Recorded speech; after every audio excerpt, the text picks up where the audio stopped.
Buenas tardes, bienvenidos al diplomado en amparo en esta su Casa de la Cultura Jurídica. Antes de iniciar les voy a pedir dos favores. Una, poner los celulares en modo de vibrar para no interrumpir la sesión. Y la otra es darles el anuncio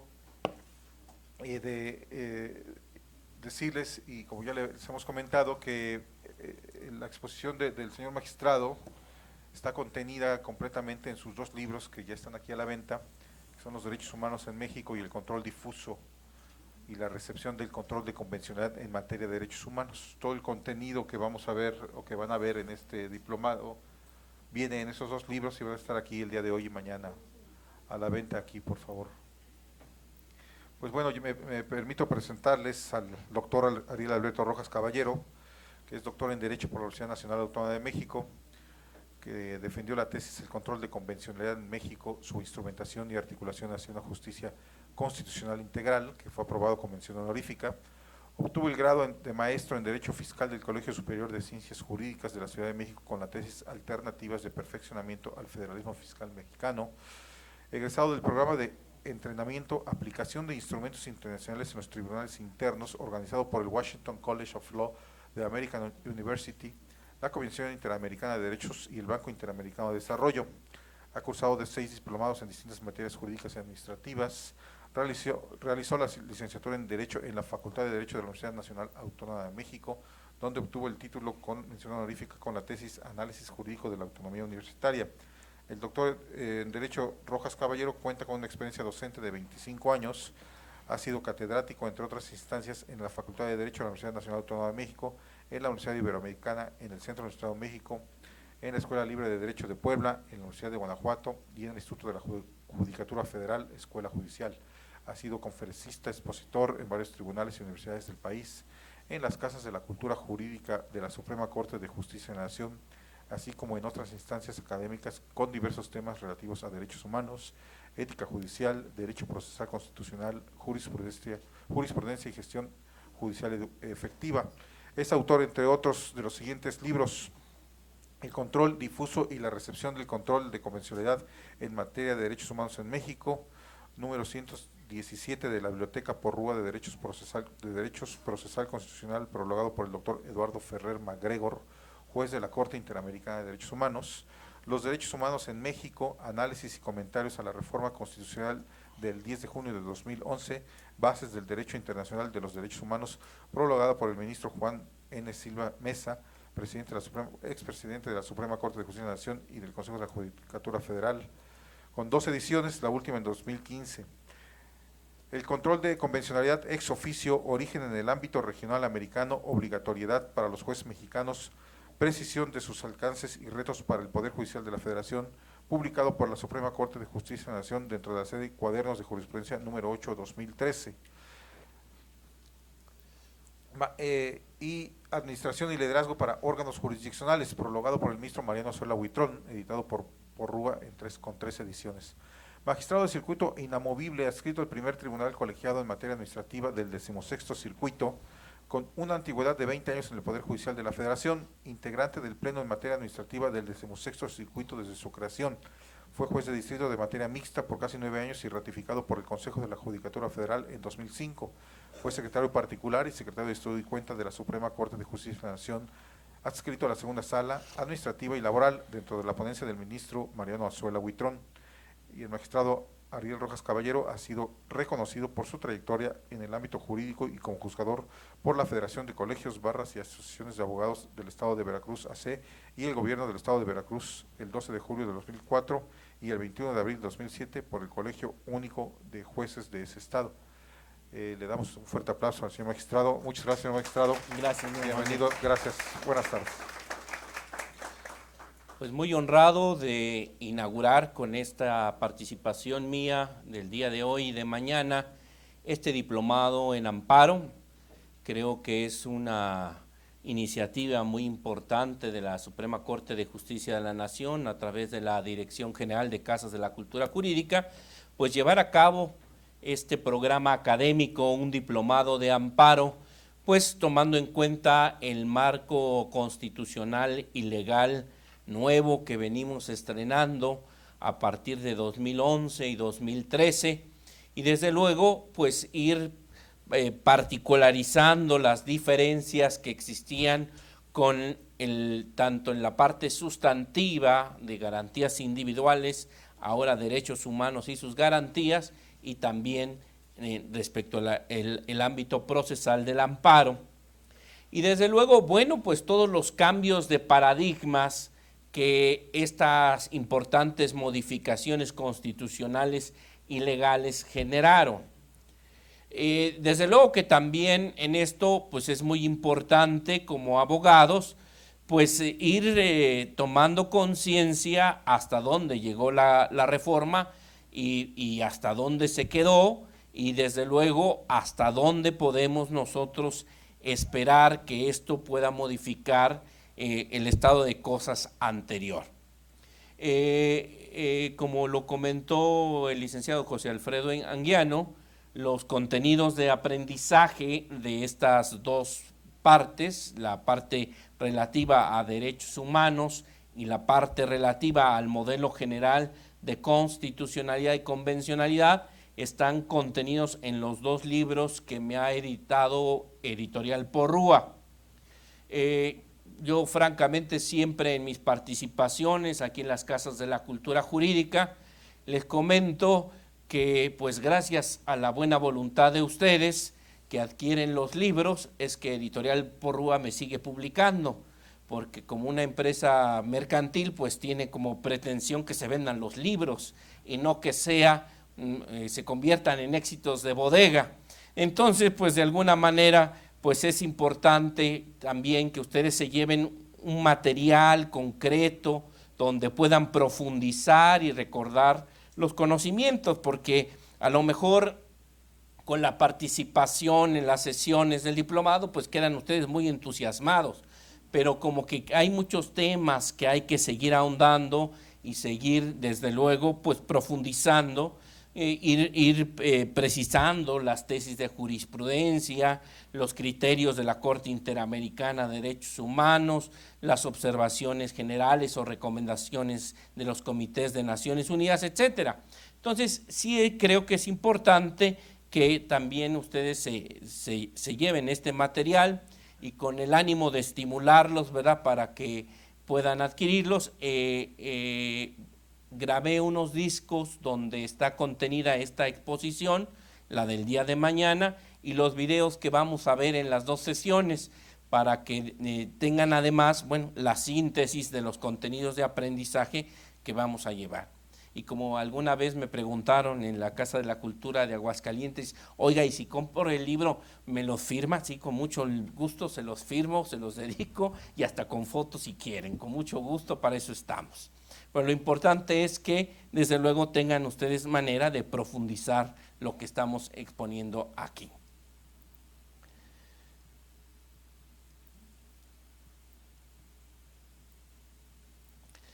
¿Qué vamos a ver en esta primera parte de que se refiere a los derechos humanos? Yo creo que primero que nada debemos de puntualizar que en este diplomado de amparo tenemos estos primeros temas, el primero que vamos a desarrollar el día de hoy, que es el de los derechos humanos, porque es el derecho sustantivo que se hace valer a través del juicio de amparo.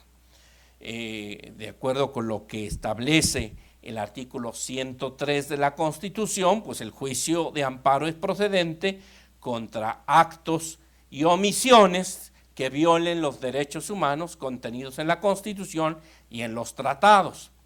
Es decir, es la sustancia propiamente del juicio de amparo. Curiosamente, decíamos, y eso lo comento mucho en los cursos que doy en la escuela judicial, que pues lastimosamente, pues muchas de las leyes de amparo de muchos secretarios o colaboradores de órganos jurisdiccionales, cuando uno las pone sobre la palma de la mano, se abrían en el artículo 63 y ahora en el artículo 61, donde están las causales de improcedencia y sobreseimiento, porque pues, no se conocía el derecho sustantivo. Entonces, los malos secretarios pues tienen la modificación, la mala práctica de buscar siempre cómo sobreseer en el juicio y no atender al planteamiento de fondo. Y esto parte, desde luego, por el desconocimiento del derecho de fondo. Desde luego que ustedes, como representantes legales de algunas entidades públicas, como litigantes, bueno, pues el planteamiento es saber el derecho de fondo, el que corresponde a los derechos humanos, para que puedan hacer valer conceptos de violación pertinentes, conceptos de violación que sean atendibles. Ya después veremos si son fundados o infundados, pero sí conceptos de violación que desde luego permitan evidenciar por qué ese acto o esa omisión de la autoridad es violatoria de derechos humanos. Aquí vamos a desarrollar los antecedentes de la reforma constitucional del 10 de junio de 2011 que modificó sustancialmente la parte dogmática de la Constitución mexicana. Vamos a ver las nuevas instituciones y principales modificaciones sustantivas de esta reforma, el cambio de la denominación del capítulo primero del título primero de la Constitución y desde luego la modificación del primer párrafo del artículo primero. Vamos a ver cuáles son los lineamientos interpretativos que ahora se establecen en ese mismo artículo primero. Los deberes de las autoridades de respetar, proteger y garantizar, promover, respetar, proteger y garantizar los derechos humanos, la puntualización del criterio preferencias en la prohibición de la discriminación, la inclusión dentro de los fines de la educación en México del respeto a los derechos humanos, la incorporación a nivel constitucional de nuevas instituciones jurídicas, el asilo y el refugio, precisiones terminológicas en la extradición, los derechos humanos en el sistema de readaptación social del delincuente, la modificación sustancial de gran calado en el régimen de suspensión y restricción del ejercicio de los derechos humanos y sus garantías, la incorporación de la audiencia previa en la expulsión de extranjeros y desde luego otras reformas en la parte orgánica. Entramos en materia. El Diario Oficial de la Federación del 10 de junio de 2011 publicó la que considero la reforma constitucional más importante que ha sufrido la Constitución política de los Estados Unidos mexicanos del 5 de febrero de 1917. Como vamos a ver, esta reforma incorpora como punto más relevante en el máximo nivel normativo los derechos humanos contemplados en los tratados internacionales que con anterioridad a esta reforma constitucional tenían una jerarquía inferior y desde luego modifica el contenido de otros derechos para ponerlos en consonancia con el derecho internacional de los derechos humanos.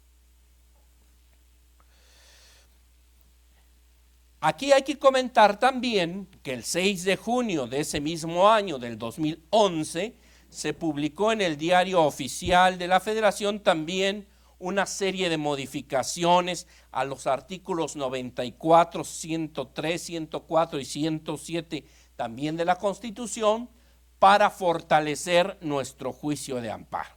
Sabemos que fue hasta el año de 2013 que finalmente estas reformas constitucionales se pudieron concretar en una nueva ley de amparo. De esta manera podemos decir que los mexicanos disfrutamos ya de una ampliación de nuestras prerrogativas fundamentales, pero también de un renovado mecanismo de tutela judicial para reivindicar cualquier transgresión a ellos. Y como vamos a ver el día de mañana, pues ahora no solamente los gobernados tenemos el juicio de amparo para reivindicar la violación a los derechos humanos, sino que también los gobernados tenemos como otro medio de control constitucional que por una feliz alineación de los astros y en la que tuvo mucho que ver la reforma constitucional de derechos humanos del 10 de junio de 2011, pero también la recepción en nuestro país de las 4 sentencias condenatorias de la Corte Interamericana de Derechos Humanos que obligan a los jueces mexicanos a realizar el control difuso. Entonces, podemos decir que además del juicio de amparo renovado, ahora los gobernados en México tenemos también como un nuevo medio de control de constitucionalidad y convencionalidad, el control difuso, que vamos a ver el día de mañana con mayor detalle. El decreto del 10 de junio de 2011 modificó el texto de 11 artículos de la Constitución, el primero, el tercero, el 11º, 15, 18, 33, 29, 89, 97, 102 y 105, así como la denominación del capítulo primero del título primero. Yo veo claramente que el espíritu de la reforma constitucional en materia de derechos humanos del 10 de junio de 2011, pues precisamente tiene como objetivo dar una respuesta congruente del Estado mexicano a informes, recomendaciones y observaciones que organismos internacionales le han formulado. En mi libro de Derechos Humanos puntualizo claramente, entre otros documentos, el diagnóstico sobre el estado de los derechos humanos en México, elaborado por el Alto Comisionado de las Naciones Unidas en la materia de 2003, donde a México se le estableció como primera recomendación reformar la Constitución para incorporar el concepto de derechos humanos como eje fundamental de la misma y reconocer a los tratados de derechos humanos con una jerarquía superior a los órdenes normativos federal y locales, con el señalamiento expreso de que todos los poderes públicos se someterán a dicho orden internacional cuando éste confiere mayor protección a las personas que la Constitución o los ordenamientos derivados de ella. Además, estableció un programa para el retiro de las reservas y declaraciones interpretativas y ratificar los tratados internacionales pendientes en materia de derechos humanos. También el Consejo de Derechos Humanos de la Organización de las Naciones Unidas aprobó en su 11º periodo de sesiones el informe del grupo de trabajo sobre el examen periódico universal. Vamos a regresar a este concepto. El examen periódico universal es uno de los mecanismos no convencionales de promoción y protección de los derechos humanos en el sistema universal. Y a través de este mecanismo, los distintos países hacen observaciones a México en materia de derechos humanos. Dentro de este informe del grupo, pues se estableció, pues sí, retirar paulatinamente reservas, proseguir las reformas emprendidas para que todos los ciudadanos disfruten plenamente de los derechos humanos y las libertades fundamentales, en particular la armonización de la legislación interna con sus compromisos internacionales, completar sus esfuerzos internacionales para que las normas internacionales de derechos humanos adoptadas por México tengan rango constitucional y se apliquen como ley suprema en los procesos judiciales, incorporar efectivamente a la legislación nacional las disposiciones de los instrumentos internacionales de derechos humanos. Aquí, con estas bases, y claro, hay varios documentos más, esto es una muestra, derivados de los comités de Naciones Unidas, donde a México se le hace esa observación de incorporar los derechos humanos contemplados en los tratados a rango constitucional, pero también armonizar su legislación, la propia Constitución, con este estándar internacional. Por eso es que cuando inicia el procedimiento de reforma constitucional, que como vamos a ver fue un procedimiento bastante largo en 2004, pues el primer debate que se inicia es que si a ese capítulo primero del título primero de la Constitución, que sabíamos que se llamaba de las garantías individuales, debía seguir teniendo el mismo nombre o habría que cambiarlo. Y aquí viene la pugna que Jorge Carpizo y un servidor tenemos contra el resto de los investigadores del Instituto de Investigaciones Jurídicas de la UNAM, porque ellos siempre han criticado, y esta es la escuela de Fixamudio, que a la parte dogmática de la Constitución se le llame garantías individuales. Como bien lo documenta don Jorge Carpizo, pues esto no es fruto de un capricho del constituyente de 1917, sino que es una tradición constitucional que ha estado presente en todas las leyes fundamentales mexicanas y que derivan de una doctrina francesa en la que a través de la redacción de los preceptos constitucionales se establece el contenido de esos derechos humanos, estableciendo límites y obligaciones pertinentes. Más adelante, Luigi Ferrajoli establece lo que son las garantías primarias, que corresponden a nuestra idea de garantías individuales, es decir, a la parte sustantiva, a esos artículos constitucionales que nos dan derechos, pero los concretan con límites y con obligaciones estatales específicas.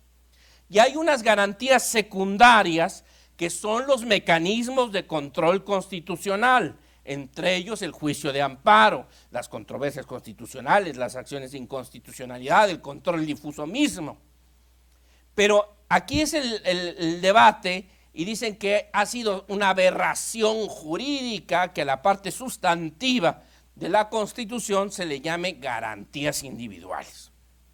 Pues no es ninguna aberración, sino que responde a una tradición constitucional. Y tan fue la tradición constitucional que no obstante toda esa influencia del derecho internacional de los derechos humanos, actualmente el capítulo primero del título primero de la Constitución, ¿cómo se llama? De los derechos humanos y sus garantías. ¿Y a qué garantías se refiere? ¿A las primarias o a las secundarias? A las primarias, porque el juicio de amparo no está en ese título de la Constitución, ni las controversias, ni las acciones, ni el control difuso. Entonces se refiere a las garantías primarias. ¿Qué son las garantías primarias? Pues es la redacción concreta de los derechos humanos, estableciendo su contenido con límites y con obligaciones específicas. Esta tradición se respetó en la reforma de 2011, a grado tal que ese capítulo primero del título primero se llama de los derechos humanos y sus garantías. En mis dos libros pueden ver cómo este concepto ha estado presente siempre en el constitucionalismo mexicano. Por eso es que se respetó esta tradición y no obstante de que se recoge el concepto de derechos humanos, pues no se desapegan de la tradición y le llaman de los derechos humanos y sus garantías. Yo personalmente creo, y como lo cree don Jorge Carpizo, que el simple cambio de denominación del capítulo primero, del título primero, no trae ninguna consecuencia jurídica relevante. Incluso soy de los que cree que todavía podemos seguir hablando de garantías del gobernado o garantías individuales para la parte sustantiva. ¿Qué es lo que quiso hacer el constituyente? Pues facilitarle la vida a todos los operadores jurídicos en este mundo globalizado, para que si un chino busca en la Constitución mexicana las prerrogativas fundamentales del ser humano, con la palabra equivalente en mandarín de derechos humanos, pues lo va a encontrar muy fácil en el capítulo primero del título primero de la Constitución. Es decir, empata con esa tradición universal que se se contempla desde la Declaración Universal de los Derechos Humanos de 48, que curiosamente no se llamaba así originalmente, se llamaba Declaración Universal de los Derechos del Hombre.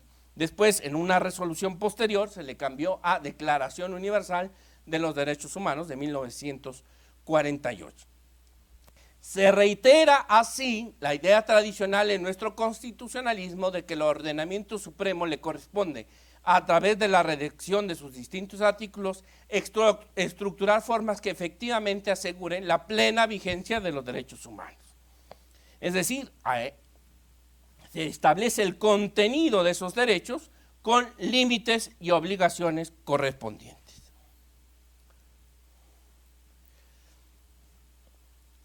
Aquí es importante señalar que en el propio dictamen de las Comisiones Unidas de Puntos Constitucionales y Estudios Legislativos, con opinión de la Comisión de Reforma del Estado del Senado del 7 de abril de 2011, establece que dentro de nuestra historia constitucional, el reconocimiento y protección de los derechos fundamentales ha sido un propósito siempre presente.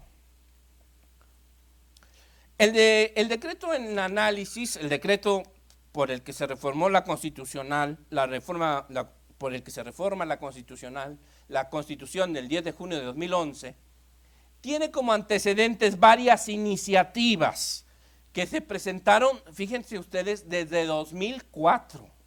Entonces fue un procedimiento legislativo bastante tortuoso, que finalmente decanta en un proyecto de 8 de marzo de 2011 de la Cámara de Senadores, luego pasa a diputados, finalmente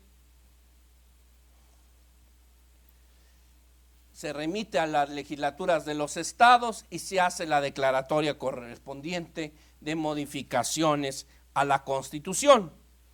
El procedimiento fue bastante tortuoso, fíjense ustedes, iniciativas de 2004 que finalmente decantan en una reforma constitucional publicada en el Diario Oficial de la Federación el 10 de junio de 2011.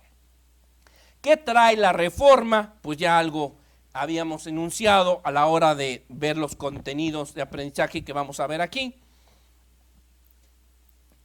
por lo que ya no tiene caso volverlo a reiterar.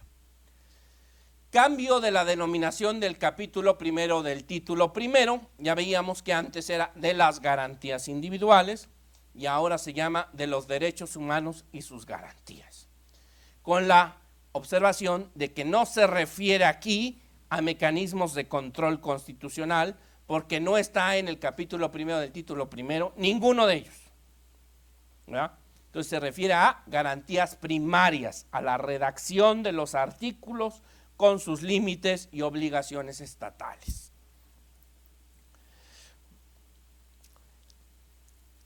Yo considero que el concepto de los derechos humanos y sus garantías que el Poder Revisor de la Constitución adopta para el título primero, capítulo primero, es equivalente en la teoría jurídica de derechos fundamentales. Derechos fundamentales es un concepto que surge de la Constitución alemana, que retoma la Constitución española de 78. Finalmente, como pongo aquí, es un término que corresponde a la recepción positiva en el ordenamiento jurídico de un Estado de las prerrogativas esenciales del ser humano, incluso las provenientes del derecho internacional, pero con una especificación mayor en su dimensión, con la correspondiente delimitación normativa de las obligaciones y límites inherentes. Como que dice don Jorge Carpizo, yo esta idea me gusta mucho, es muy plástica, que cuando nosotros en general, en un contexto no jurídico, hablamos de derechos humanos, pues realmente alguien dice, bueno, en lugar de derechos humanos, estamos hablando de aspiraciones humanas o de sueños humanos, porque todo lo queremos ver un matiz de derechos humanos. Sin embargo, como abogados, debemos entender que a esos derechos humanos se da un encuadramiento normativo con límites y con obligaciones estatales correspondientes. Y a esto le llamamos derechos fundamentales. creo que el concepto en nuestro país de garantías individuales pues obedecía a la misma lógica. Sin embargo, no hay que perder de vista un detalle, que con anterioridad a la reforma constitucional del 10 de junio de 2011, los derechos humanos contemplados en los tratados internacionales no tenían jerarquía constitucional. Estaban en un segundo nivel normativo. Con la reforma, y es decir, la gran revolución, el ensanchamiento de los derechos total, pues sí tienen ese rango constitucional. Y eso es, creo que, lo más destacable de la reforma. Y aquí lo vamos a ver. Aquí dice el artículo primero, decía, en los Estados Unidos mexicanos, todo individuo gozará de las garantías que otorga esta Constitución, las cuales no podrán restringirse ni suspenderse, sino en el caso y con las condiciones que ella misma establece. El nuevo artículo dice, en los Estados Unidos mexicanos todas las personas, primera diferencia, gozarán de los derechos humanos reconocidos en esta Constitución y en los tratados internacionales de lo que el Estado mexicano sea parte, así como de las garantías para su protección, cuyo ejercicio no podrá restringirse ni suspenderse, salvo en los casos y bajo las condiciones que esta Constitución establece. ¿Dónde están las modificaciones? Individuo, 1917, ¿verdad? Persona, 2011. Creo que habla de un cambio también muy importante de la perspectiva, de un colectivismo a un personalismo. Ahora, también hay un debate de si en esta parte gozará de las garantías que otorga esta Constitución, reconocidos en esta Constitución. Dicen, aquí hay el cambio absoluto y total de paradigma, porque esto era positivismo puro y esto es naturalismo puro. No es cierto, no es cierto. También, como lo documenta don Jorge Carpizo, incluso retomando al maestro Noriega, los derechos humanos siempre han sido reconocidos en México. Lo que le corresponde al poder público, incluso así está en el debate del constituyente de 17, es darle garantías a esos derechos. Entonces no es que la Constitución otorgara los derechos humanos. La Constitución, como positivización de esos derechos, otorga garantías a esos derechos para que se cumplan. Pues por eso es que no hay un cambio en la orientación ideológica, ni la de 17 con la de 57, ni la de 17 original con la del 2011. Porque aquí se refiere a las garantías que otorga, el respaldo que se da a esos derechos humanos. Reconozco que tienen los derechos humanos y por lo tanto al fundarle el Estado, en la Constitución, yo te doy garantías a esos derechos humanos para que se hagan efectivos, estableciendo obligaciones estatales y límites a esos derechos humanos. Creo que esa es la orientación correcta. No hay cambio en la orientación ideológica, definitivamente. Donde sí está la gran revolución en esta parte. Todas las personas gozarán de los derechos humanos reconocidos en esta Constitución y en los tratados internacionales en los que el Estado mexicano sea parte, así como de las garantías para su protección. Es decir, que en ese penthouse normativo, en la punta de nuestra pirámide kelseniana, no solo están los derechos humanos y sus garantías consagrados en los primeros 29 artículos de la Constitución, sino también los que están recopilados en los tratados internacionales. Esta es la gran revolución. Desde luego que esto involucra, que como veíamos, pues un cambio completo de paradigma. Pero bueno, nuestra interpretación de la Constitución puede ser muy bonita, muy hermosa, pero si no lo dice la Suprema Corte, pues no sirve de nada, ¿verdad? La Suprema Corte resuelve, y seguramente se lo van a preguntar en el examen, la contradicción de tesis 293/2011, en la que establece derechos humanos contenidos en la Constitución y en los tratados internacionales constituyen el parámetro de control de regularidad constitucional. Hasta aquí, vítores y fanfarrias a la Suprema Corte. Entonces reconoce efectivamente, y aquí nos vamos a adelantar un poquito, que los derechos humanos, con independencia de su fuente interna, Constitución Política de los Estados Unidos Mexicanos, externa, normas de tratados internacionales relativas a derechos humanos, constituyen el parámetro de regularidad constitucional, y todos los actos de todas las autoridades deberán estar de acuerdo con la misma, incluso pues todas las disposiciones legales y convencionales que no contemplan derechos humanos. Con motivo de esta reforma constitucional, pues podemos decir que el edificio normativo queda así. En el primer escalón, en la punta, en el penthouse, tenemos a los derechos humanos con independencia de su fuente, fuente interna y fuente externa. No hay una jerarquía, es lo que dijo la Suprema Corte en la contradicción de tesis 293/2011. No hay una jerarquía entre los derechos humanos, constituyen un corpus juris, un conjunto normativo de derechos humanos. Después, en el segundo, tendríamos las normas constitucionales en materias distintas a derechos humanos. Luego tendríamos normas de tratados internacionales en materias distintas a derechos humanos. Luego las leyes generales, muy de moda con el presidente Peña, ¿verdad?, que hasta quiere hacer una ley general de justicia cívica. Leyes federales y leyes locales, ¿verdad? Entonces, así quedaría el edificio normativo. Este es el primer cambio de paradigma.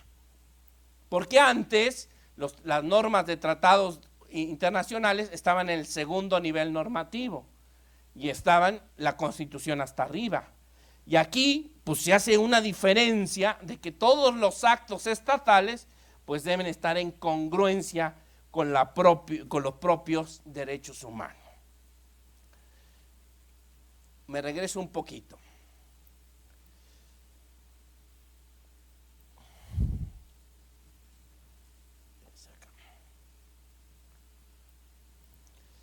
En esta misma contradicción de tesis 293/2011 se agregó esto: pero cuando en la Constitución haya una restricción expresa al ejercicio de aquellos, se debe estar a lo que establece el texto constitucional.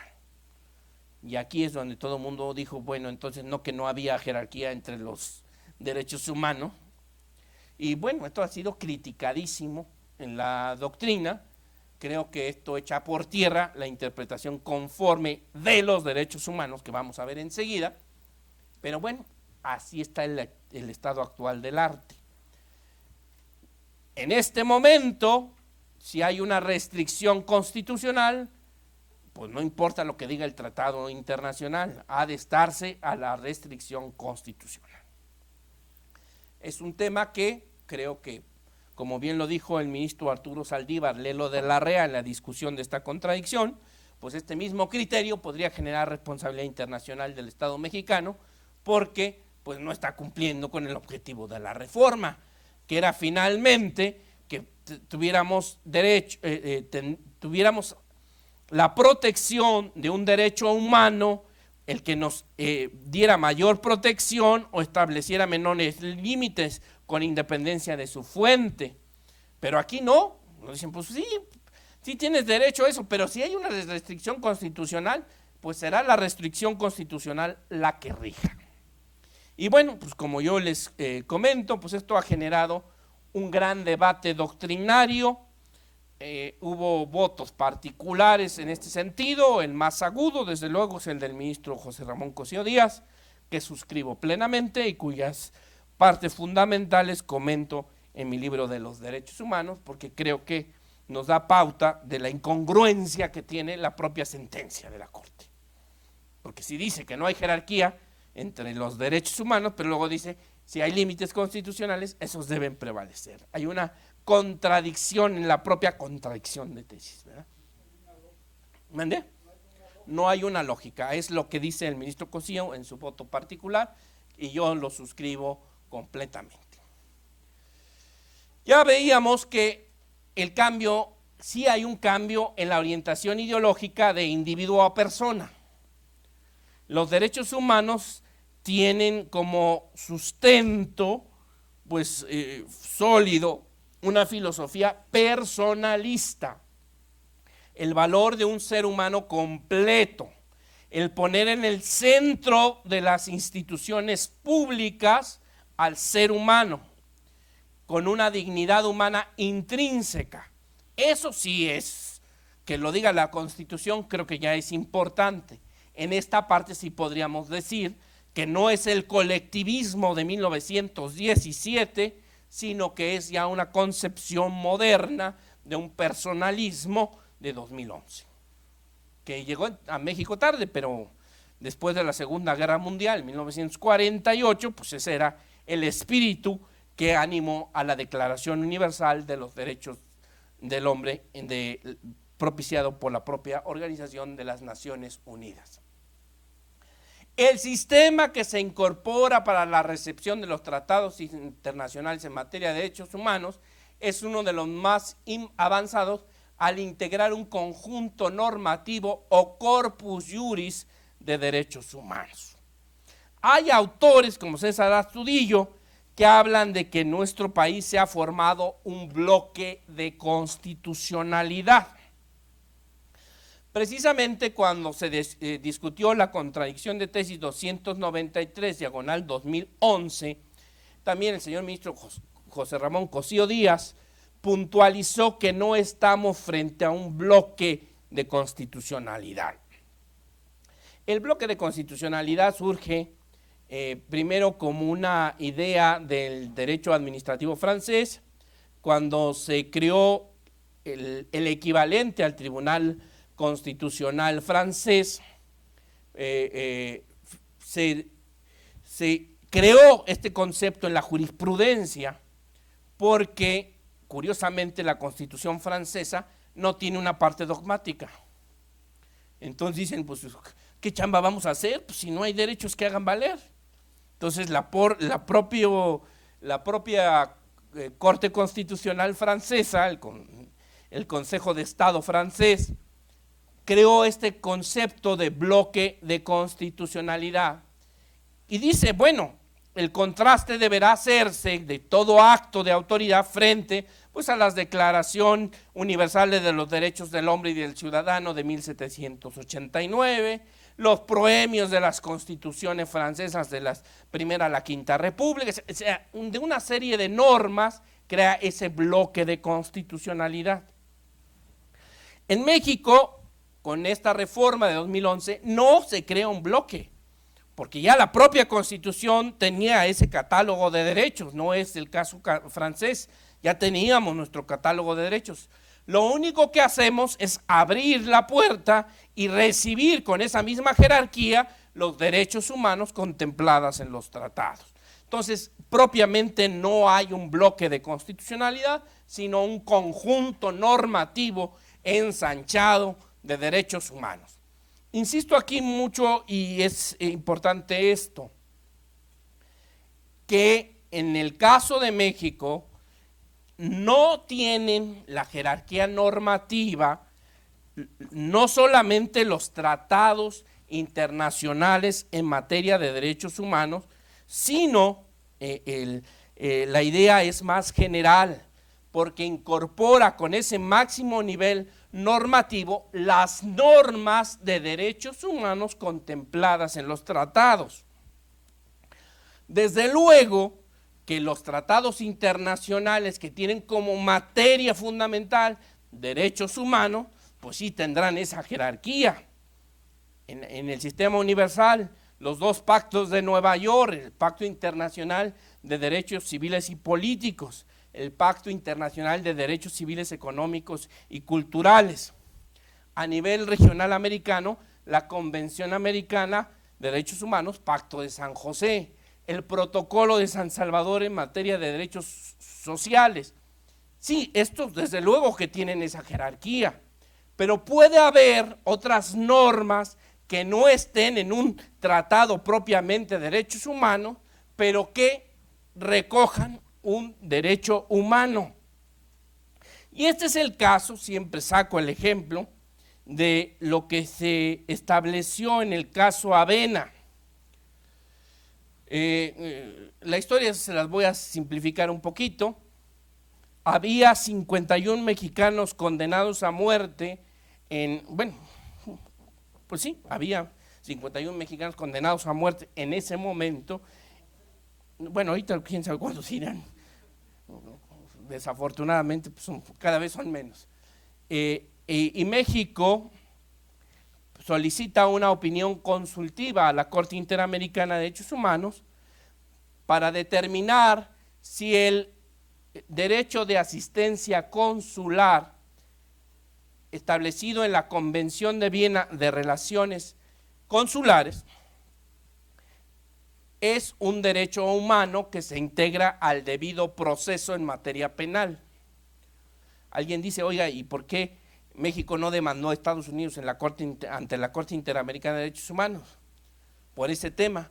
Pues porque Estados Unidos no ha ratificado ni la Convención Americana y menos ha aceptado la competencia contenciosa de la Corte Interamericana. Entonces, pues no lo podía demandar ahí. Pero México, con una buena estrategia de litigio, optan por solicitar una opinión consultiva. Me adelanto un poquito porque como no vamos a tener un módulo de Derecho Internacional de los Derechos Humanos, les explico brevemente.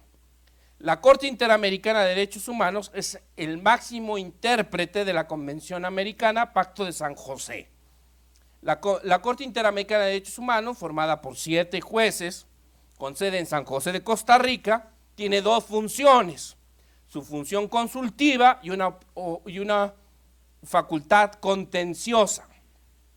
En la facultad consultiva, los estados que han ratificado la Convención Americana, la propia Comisión Interamericana de Derechos Humanos, pueden solicitarle una opinión a la Corte.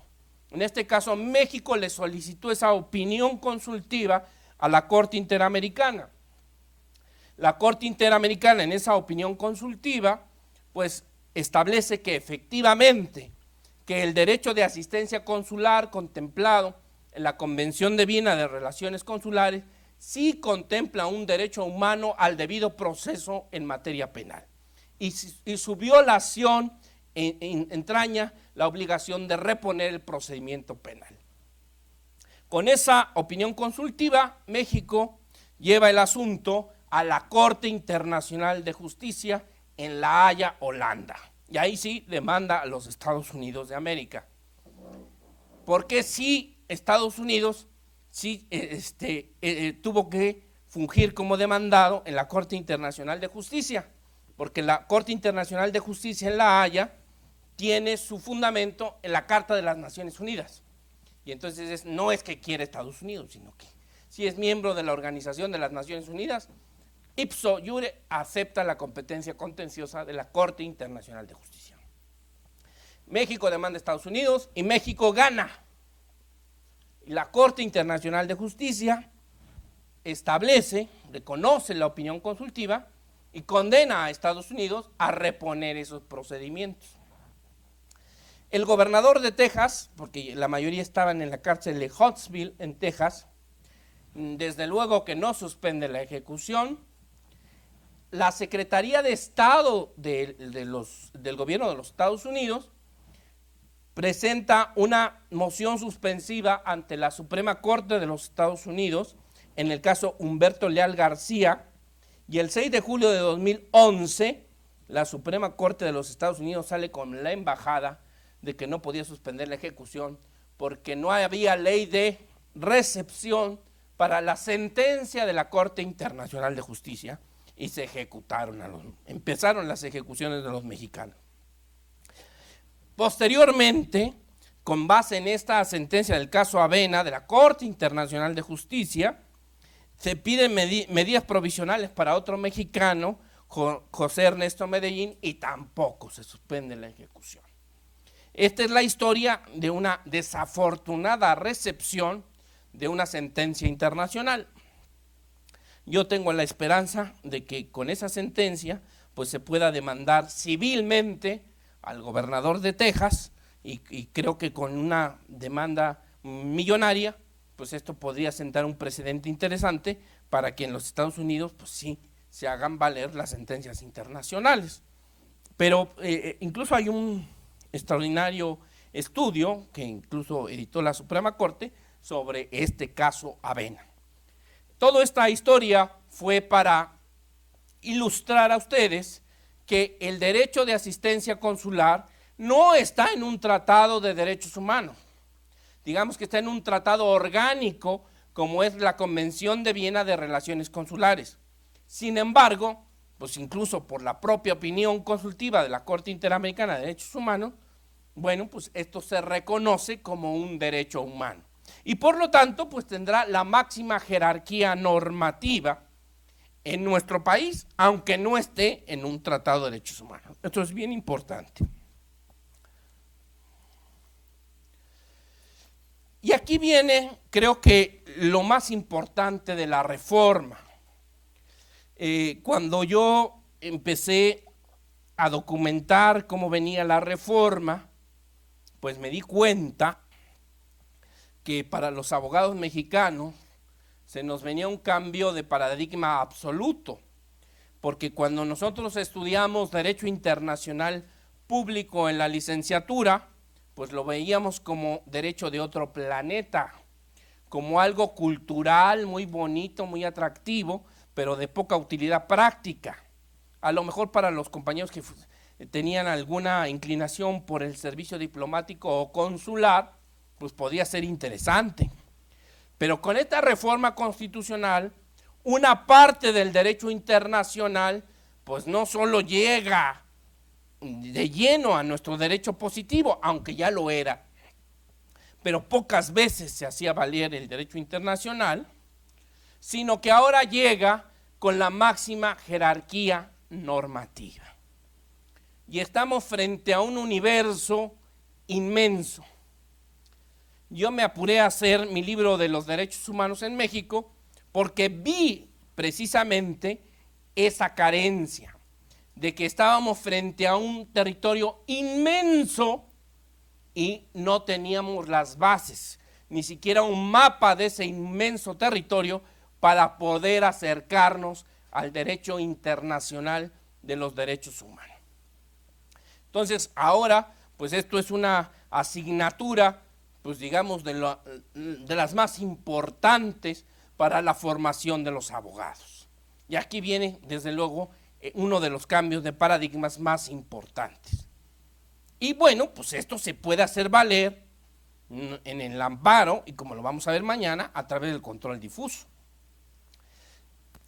Entonces, cuando yo vi esta necesidad, pues establecí como una prioridad del libro de los derechos humanos en México, pues hacer un mapa del territorio, porque de alguna manera nos íbamos a perder.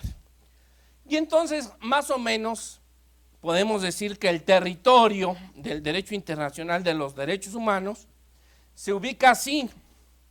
Hay un derecho internacional de los derechos humanos primario, que digamos que son las normas de los tratados. A veces no se llama tratado, sino se llama pacto, se llama convención, o se llama protocolo, pero es una norma convencional que se rige, en nuestro caso, por preceptos constitucionales y desde luego por la ley para la celebración de tratados. Sabemos que constitucionalmente el tratado debe ser ratificado por el presidente de la República o un funcionario capacitado y luego sancionado por el Senado de la República. Con anterioridad a una reforma del cardenismo, el tratado tenía que pasar por ambas cámaras, como lo es en Estados Unidos. Después de la reforma de los 30, pues los tratados internacionales solo son ratificados por el Senado de la República. Pero también hay un derecho internacional de los derechos humanos, quizá hasta más importante a veces que el primario, que es la interpretación que se da de ese tratado por los órganos facultados por el propio tratado. Si la Convención Americana de Derechos Humanos establece que el máximo intérprete de la Convención Americana es la Corte Interamericana de Derechos Humanos, pues lo que diga la Corte Interamericana de Derechos Humanos, pues es una fuente importantísima del derecho internacional de los derechos humanos. Si el Pacto Internacional de Derechos Civiles y Políticos y sus protocolos establecen que el Comité de Derechos Humanos en la Organización de las Naciones Unidas está facultado para interpretar ese pacto y que la interpretación que haga de ese pacto es obligatoria, como observación general o recomendación general, pues desde luego que es obligatorio.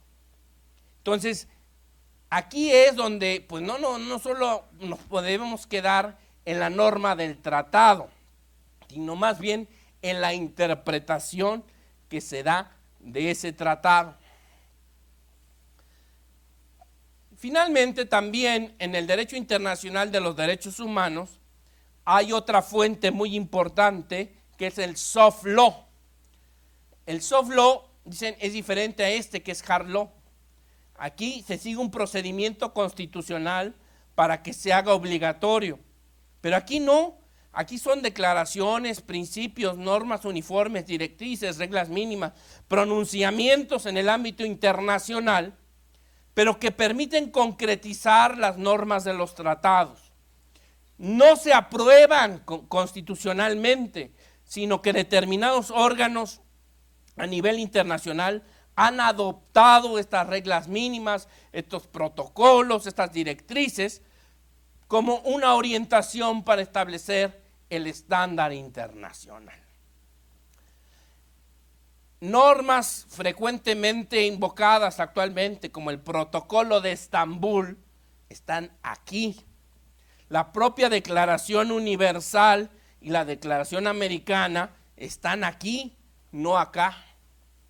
Pero alguien en su sano juicio pudiera quitarle valor normativo a esas declaraciones. Pues claro que no. Pero están aquí como soft law.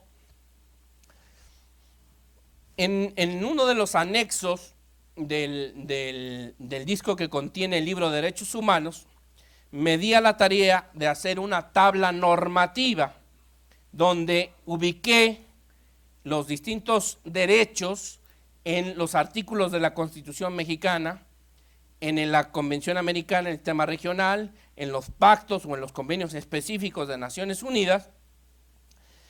Cité las jurisprudencias de la Suprema Corte más relevantes para cada uno de esos artículos, pero aquí lo más importante es también ubiqué algunas declaraciones, principios, normas uniformes a nivel internacional que le dan contenido a esos derechos. Entonces, creo que es importante que vayamos aprendiendo a manejar esto para poderle dar contenido al derecho internacional de los derechos humanos.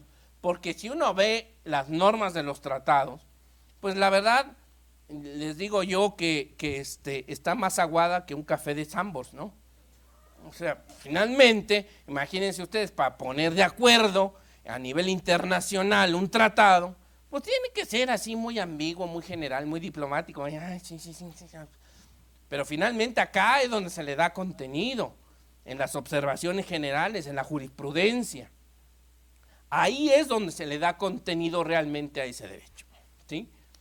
Finalmente, lo importante aquí no es tanto la jerarquía como estamos acostumbrados por esa influencia positiva del positivismo en México, sino más bien ubicar dónde está el estándar internacional. Y yo creo que para eso sí es importante el mapa de ese territorio que, pues, por lo pronto tuve la intención de hacer con el libro de los derechos humanos en México. Luego,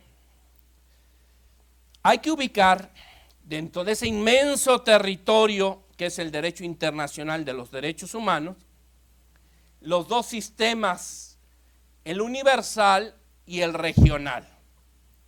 Sistema universal que también es conocido como ONUCINO, ¿verdad? Porque viene de la Organización